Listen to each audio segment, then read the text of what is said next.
السلام علیکم. کیا حال ہے آپ سب کا؟ I have receive so many complaints کہ آپ لوگوں کو وہ پڑھا نہیں جا رہا ریسرچ آرٹیکل کا جو میں نے اسٹرکچر بھیجا ہے. اس لیے میں نے اس کو ایک ورڈ فائل میں ایزی ورڈز میں لکھا ہے. میں آپ لوگوں کو یہ فائل سینڈ بھی کر دوں گی، پر میں اس سے پہلے ایک گو تھرو بھی آپ کو ایک دفعہ کر دیتی ہوں. اس پکچر کے اندر بھی سملر چیزیں تھیں، یہ میں نے خود بنا لیا ہے. اس میں آپ کا جو ریسرچ آرٹیکل آپ بنائیں گے، یہ ایک ریسرچ پروجیکٹ ہے جو آپ کو میں نے دیا ہے، جس کا مطلب ہے کہ آپ سب سے پہلے ایک ریسرچ ٹاپک آئیڈینٹیفائی کریں گے کہ آپ کس چیز پہ ریسرچ کرنا چاہتے ہیں، کس ٹاپک پہ آپ کو کیا ٹاپک انٹرسٹنگ لگتا ہے، کلوز ٹو یور ہارٹ ہے، یا آپ نے آبزرو کیا اپنے ارد گرد ہوتے ہوئے. اس کے بعد آپ آبجیکٹیوز ڈیزائن کرتے ہیں یا ریسرچ کویسچن ڈیزائن کرتے ہیں کہ آپ ایکچولی اپنی ریسرچ میں کیا پتہ لگانا چاہتے ہیں، آپ کا سوال کیا ہے جس کا آپ جواب ڈھونڈنا چاہتے ہیں. اس ریسرچ کویسچن کی بیسس پہ اور جو آپ لٹریچر پھر آپ پڑھتے ہیں کہ اس میں اس ٹاپک پہ اس کویسچن پہ پہلے کن لوگوں نے کام کیا ہوا ہے، کیا کیا کام ہوا ہوا ہے، کیسے انہوں نے کیا ہے، یہ پتہ کیسے لگایا انہوں نے. تو پھر آپ لٹریچر ریویو کرتے ہیں. میں آپ کو وہ سارا پروسیس ازیوم کرتی ہوں کہ آپ کو پتہ ہوگا، نہیں پتہ تو آپ مجھ سے پوچھے بھی.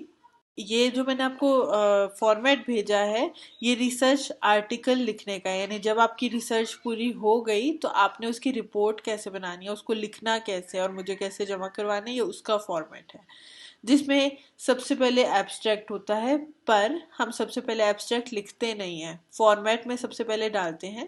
یہ 200 to 300 ورڈز کا ہوتا ہے، بہت لمبا سارا نہیں ہوتا. یہ اینڈ پہ لکھنا ہے آپ نے، ٹھیک ہے، کیونکہ اس کے اندر آپ نے اپنا پرابلم اسٹیٹمنٹ لکھنا ہے چھوٹا سا، کیسے اپنی میتھڈولوجی بتانی ہے، فائنڈنگز بتانی ہے مین، اور کیا آپ کا کنکلوژن ہے ریسرچ کا وہ بتانا ہے. آپ جب پورا پیپر لکھ چکیں گے پھر اینڈ پہ یہ ایبسٹریکٹ بنائیں گے، ٹھیک ہے. شروع آپ نے کرنا ہے انٹروڈکشن سے، جس میں آپ نے جس کا پہلا پارٹ ہے that you establish a territory. آپ بتاتے ہیں، شروع کرتے ہیں کہ انٹروڈیوس کراتے ہیں بیسیکلی اپنی ریسرچ کو، کہ پچھلے جو اتنے سالوں سے میرے اس ٹاپک پہ ریسرچ ہو رہی ہے، اور کیا کیا ریسرچ ہوئی ہے. زیادہ تر ریسرچ نے ان چیزوں پہ فوکس کیا. جیسے میری ریسرچ چائلڈ میریجز پہ ہے، تو میں بتا سکتی ہوں کہ پچھلے فار ایگزامپل 50 سالوں سے یا 20 سالوں سے چائلڈ میرج پہ بہت زیادہ ریسرچ ہو رہی ہے، جو کہ زیادہ تر ان چیزوں پہ فوکس کرتی ہے، ڈیولپمنٹ سیکٹر پہ ہو رہی ہے یا کانسیکوینسز کو فوکس کرتی ہے، جو بھی فوکس ہے آپ وہ بتاتے ہیں چھوٹا سا. پھر آپ بتاتے ہیں کہ آپ کہ پرابلم کیا ہے، گیپ آئیڈینٹیفائی کرتے ہیں، جس میں آپ بتاتے ہیں کہ یہ ریسرچ ہوئی ہے، but at the same time it remains unclear کہ یہ کیسے ہوتا ہے یا یہ کیوں ہوتا ہے. تو آپ نے یہ بتانا ہے کہ یہ گیپ ابھی بھی ایگزسٹ کرتا ہے، اور پھر آپ وہ اس کو سلیکٹ کرتے ہیں کہ پھر آپ اپنی ریسرچ کو بیسیکلی انٹروڈیوس کراتے ہیں کہ یہ کیونکہ یہ گیپ ایگزسٹ کرتا ہے اس لیے آپ یہ ریسرچ کر رہے ہیں. The purpose of this study is to, وہ جو گیپ آپ کو ملا وہ آپ نے فلفل کرنا ہے اپنی ریسرچ سے، ٹھیک ہے. اس کے بعد یہ ہو گیا انٹروڈکشن. اس کے بعد لٹریچر ریویو آتا ہے. انٹروڈکشن میں یوزلی ریسرچ کویسچن بھی آپ اپنا ڈالتے ہیں اس تھرڈ والے میں، جہاں پہ آپ اپنا پرپز اپنی ریسرچ کے بارے میں ڈالتے ہیں اور اسٹرکچر ڈالتے ہیں کہ میری ریسرچ میں یہ ہوگا. ادھر آپ ریسرچ کویسچن اور آبجیکٹیوز بھی ڈال دیتے ہیں یوزلی. پھر سیکنڈ چیپٹر یا سیکنڈ ایک پارٹ جو ہوتا ہے آپ کے آرٹیکل کا، اس کو بولتے ہیں، وہ ہوگا لٹریچر ریویو، جس میں آپ ایگزسٹنگ لٹریچر جو ہے آپ کے ٹاپک پہ اس کو ریویو کرتے ہیں.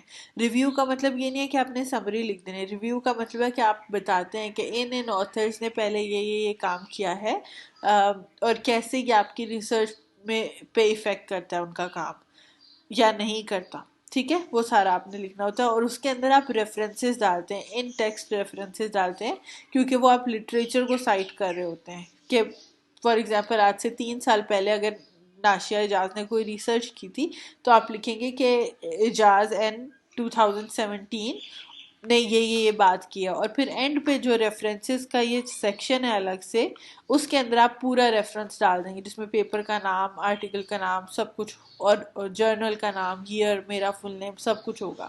یوزلی ہم اس میں اے پی اے میتھڈ فالو کرتے ہیں، پر آپ کوئی بھی فالو کر لیں، ڈزنٹ میٹر، پر کوئی بھی میتھڈ فالو کر لیں، ایک پراپر ریفرنسنگ آپ کی سیم ہو، تاکہ یہ نہ ہو کہ ایک ریفرنس ایک طرح لکھا اور دوسرا دوسری طرح لکھ دیا. اس کے بعد ہم آتے ہیں میتھڈولوجی کے سیکشن پہ، جس میں آپ بتاتے ہیں پروسیس آف ڈیٹا کلیکشن، کیسے آپ نے ڈیٹا کلیکٹ کیا، کیا ٹیکنیکس یوز کی، کیسے انالیسس کیا. It might start with something like the data used for this study were collected by، آپ کا کوالٹیٹیو تھا یا کوانٹیٹیو ڈیزائن تھا، کیا میتھڈس یوز کیے تھے، وہ سب.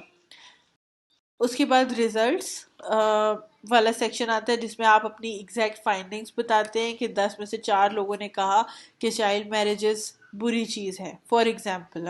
تو اس میں آپ اگر کوانٹیٹیو ہے تو آپ ٹیبلز یا گراف کی فارم میں ڈال دیتے ہیں. کوالٹیٹیو ہے اف سوری یہ غلط، اف یہ میں نے الٹا لکھا ہے جی. If quantitative, it might be in the forms of tables of graph, and if qualitative, it might be in the form of quotations from the participant, جو آپ inverted commas میں ڈال دیتے ہیں کہ آپ کے participant نے یہ بولا. اس کے بعد اگلے سیکشن میں آپ اپنی ریسرچ کو ڈسکس کرتے ہیں، اپنی فائنڈنگس کو ڈسکس کرتے ہیں، جیسے the finding of this study show کہ یہ ہوا. اور پھر آپ بتاتے ہیں کہ پہلے لٹریچر میں بھی یہ بات ہوئی ہوئی ہے یا نہیں ہوئی ہوئی ہے، بہت نئی فائنڈنگ ہے آپ کی. اور پھر آپ ایکسپلین کرتے ہیں کہ اس کی یہ ریزن ہو سکتی ہے، پرائسز انکریز ہوئی ہیں تو اس کی میں بھی یہ ریزن ہو سکتی ہے جو میرے ڈیٹا سے سامنے آئے کہ ڈیمانڈ بہت زیادہ ہو گئی تھی کسی چیز کی. اور پھر آپ اس کے اندر یہ بھی اپنی لمیٹیشنس ڈالتے ہیں ریسرچ کی، کہ یہ آپ کی فائنڈنگس تو تھیں اور یہ اس کی ریزن آپ کو سمجھ آتی ہے، لیکن آپ کی ریسرچ لمیٹڈ تھی، کیونکہ فار ایگزامپل آپ نے صرف عورتوں کو شامل کیا، آدمیوں کو شامل نہیں کیا، یا پھر صرف پاکستان میں لمیٹڈ تھی، یا لینگویج کا آپ کو پرابلم تھا. اور پھر آپ ریکمنڈیشنز ڈالتے ہیں اپنی ریسرچ کی بیسس پہ کہ کیسے یہ ایشو جو آپ نے ہائی لائٹ کیا وہ سالو ہو سکتا ہے. پلس آپ ریکمنڈیشنز فار فیوچر ریسرچ بھی ڈالتے ہیں کہ آپ کے بعد کوئی اگر اس پہ ریسرچ کرنا چاہے تو وہ کیسے کرے تو زیادہ اچھی ہو جائے گی. اس کے بعد کنکلوژن کا سیکشن ہوتا ہے، جس میں آپ بتاتے ہیں کہ آپ نے اپنی ریسرچ سے کیا کنکلوڈ کیا، کیا پتہ چلتا ہے آپ کی ریسرچ سے.